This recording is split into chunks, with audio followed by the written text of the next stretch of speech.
वहीं बड़ी खबर का रुख करेंगे। सीजेआई सूर्यकांत ने यूसीसी पर बड़ी टिप्पणी की है। समान नागरिक संहिता को संविधान का लक्ष्य उन्होंने बताया। मुस्लिम महिलाओं के अधिकारों पर सुप्रीम सुनवाई तो शरीयत कानून की संवैधानिकता पर बहस तेज होती हुई नजर आ रही है। तो सूर्यकांत ने समान नागरिक संहिता यानी यूसीसी को लेकर अहम टिप्पणी करते हुए कहा है कि यह संविधान का लक्ष्य है और इसका किसी भी धर्म से कोई संबंध नहीं है। यह टिप्पणी गुरुवार 16 अप्रैल 2026 को उस समय सामने आई जब सुप्रीम कोर्ट में मुस्लिम महिलाओं के विरासत अधिकारों से जुड़े एक मामले की सुनवाई चल रही थी। मामले की सुनवाई सुप्रीम कोर्ट की बेंच कर रही थी, जिसमें जस्टिस जॉय माल्या बागची और जस्टिस विपुल एम पंचौली भी शामिल थे। ये याचिका पौलोमी पाविनी शुक्ला और न्याय नारी फाउंडेशन की तरफ से अनुच्छेद 32 के तहत दायर की गई है, जिसमें मुस्लिम पर्सनल लॉ यानी शरीयत एप्लीकेशन एक्ट 1937 के कुछ प्रावधानों को चुनौती दी गई है। याचिका में आरोप लगाया गया है कि ये प्रावधान महिलाओं की संपत्ति अधिकारों में भेदभाव करते हैं। सुनवाई के दौरान वरिष्ठ वकील प्रशांत भूषण ने कहा कि सभी धर्मों के लिए समान उत्तराधिकार कानून होना चाहिए। इस पर सीजेआई ने कहा कि यूसीसी एक संवैधानिक आकांक्षा है और महिलाओं के संपत्ति अधिकार किसी भी धर्म के अनिवार्य धार्मिक प्रथा नहीं हो सकते।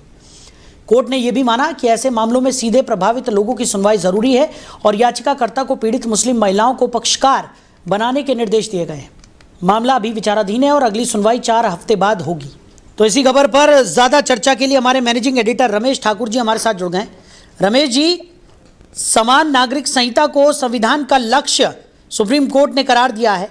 मुस्लिम महिलाओं के अधिकारों पर सुप्रीम सुनवाई होती हुई नजर आई है और शरीयत कानून की संवैधानिकता पर भी सवाल यहां पर खड़े होते हुए नजर आ रहा है। सीजेआई सूर्यकांत ने यूसीसी पर यह बड़ी टिप्पणी यहां कर दी है, कैसे देख रहे हैं? देखिए, मुझे लग रहा है ये सरकार की योजनाओं का सबसे प्राथमिकताओं में दर्ज एक मुद्दा था, जिसको राजनीतिक मुद्दा कह सकते हैं। और ये समान नागरिक संहिता और उसके 2-3 परिखंड हैं। इसमें ये कहा गया है कि भाई एक देश एक कानून, क्योंकि ये हिंदुस्तान है, यहाँ पे शरिया वाले कानून, शरीयत के से जुड़े हुए जितने उनके अंदर जो पनडुब्बी हैं 5, 6, 7, जो एक जिसमें 3 तलाक आ जाता है और कई सारे ऐसे हैं, वो पूरे भिन्नता उसमें है।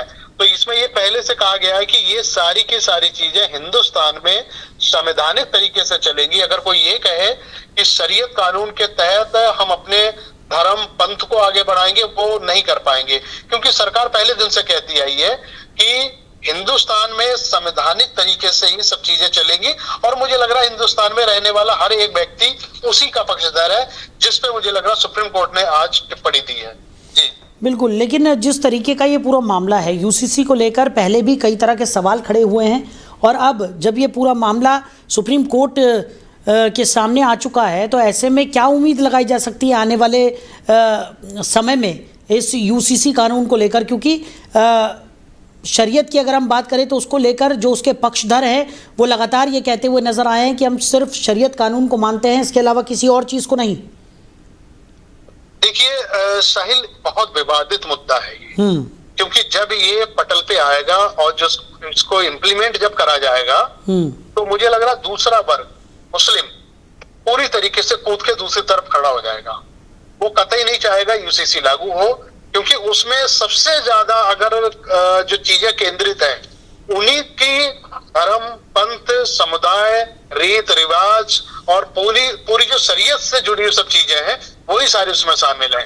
तो जाहिर सी बात है वो उस चीज का बहुत बड़ा एक विरोध हो जाए, क्योंकि हमने पहले भी देखा है शाहीन बाग हुआ है, इसी को लेके दिल्ली में दंगे हुए और कई जगह इस तरीके के उपद्रव होते रहे। और जब ये लागू हो जाएगा तो उसके बाद कठिनाई तो सरकार को होगी, लेकिन अल्टीमेटली बात वही आ जाती है जब सरकार के पास दोनों सदनों में बड़ा बहुमत है और सब चीजें एक पैरेलल तरीके से चल रही है, तो मुझे लगता है कोई दिक्कत किसी तरीके होगी नहीं। क्योंकि जहां बहुमत होता है तो वहां आवाज बहुत भारी हो जाती है, बड़ी हो जाती है। इसलिए सरकार के पक्ष में सब चीजें जाती हुई दिखाई दे रही हैं और शरीयत के खिलाफ अगर कोई भी मुट्ठी भर लोग खड़े होंगे, उसके खिलाफ बोलेंगे, तो मुझे लगता है उसकी दबाव जो आवाज है वो पूरी तरीके से दब जाएगी। चलिए रमेश जी, हमारे साथ जुड़ने के लिए, इस तमाम चर्चा के लिए आपका बहुत शुक्रिया। तो मुस्लिम महिलाओं के अधिकारों पर सुप्रीम सुनवाई हुई है। शरीयत कानून की संवैधानिकता पर बहस तेज होती हुई दिखाई पड़ रही है। सीजेआई सूर्यकांत ने यूसीसी पर बड़ी टिप्पणी कर दी है।